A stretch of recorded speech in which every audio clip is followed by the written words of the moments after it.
نحمده ونصلي على رسوله الكريم اما بعد قال رسول الله صلی اللہ علیہ وسلم من تواضع للہ رفعه اللہ او کما قال علیہ الصلاۃ والسلام۔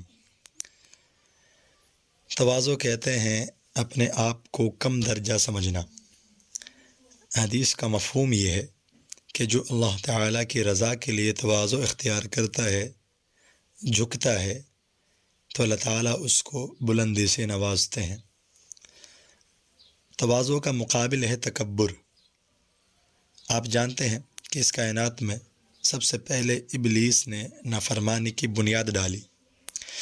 جب اللہ تعالیٰ نے حضرت آدم علیہ السلام کو پیدا کیا اور تمام فرشتوں کو ان کے آگے سجدہ کرنے اور جھکنے کا حکم دیا، تو ابلیس نے سجدہ سے انکار کرتے ہوئے کہا انا خیر من خلقتنی من نار وخلقتہ من طین، میں آدم سے بہتر ہوں اس لیے کہ مجھے آگ سے آپ نے پیدا کیا ہے اور آدم علیہ السلام کو مٹی سے پیدا کیا۔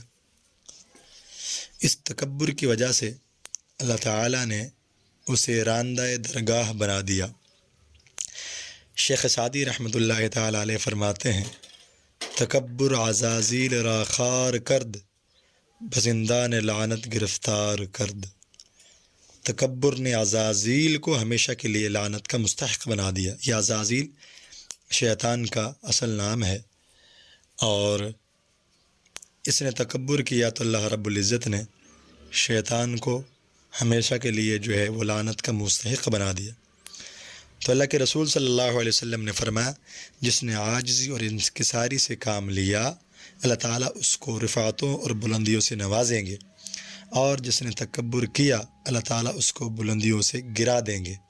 انسان اگر اپنے بارے میں فکر کرے کہ کس چیز سے پیدا ہوا ہے اور انجام اس کا کیا ہوگا تو کبھی تکبر نہ کرے۔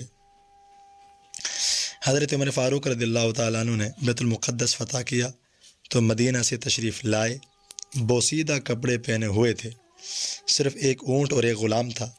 سفر لمبا تھا تو باری مقرر کر دی کہ کچھ سفر میں اونٹ پر سوار ہوں گا، کچھ سفر میں اونٹ پر سوار ہوں گا، اور تو مہار ہاتھ میں پکڑے ہوگا، اور پھر جب آپ سوار ہوں تو مہار میرے ہاتھ میں ہوگی۔ اتفاق سے بیت المقدس پہنچتے وقت سواری کی باری غلام کی تھی۔ کافی اصرار کیا کہ امیر المؤمنین سوار ہوں، لیکن وہ نہیں مانے اور غلام کو سوار کیا۔ سارا شہر آپ کے استقبال کے لیے امڑ آیا۔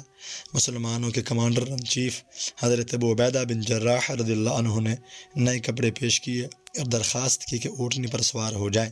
لوگ کیا کہیں گے؟ آپ نے فرمایا نحن قوم اعزنا اللہ بالاسلام، ہماری عزت کپڑوں سے نہیں، اللہ تعالیٰ نے ہمیں اسلام کی وجہ سے عزت دی ہے۔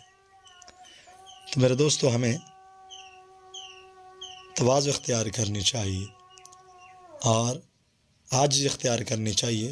تکبر سے اور بڑے بول سے انسان کو بچنا چاہیے، یہ تکبر انسان کو ہلاکت میں ڈال دیتا ہے۔ اللہ رب العزت سے دعا ہے اللہ تعالیٰ ہمیں عمل کرنے کی توفیق عطا فرمائے اور گناہوں سے بچنے کی، نیک اعمال کرنے کی توفیق عطا فرمائے۔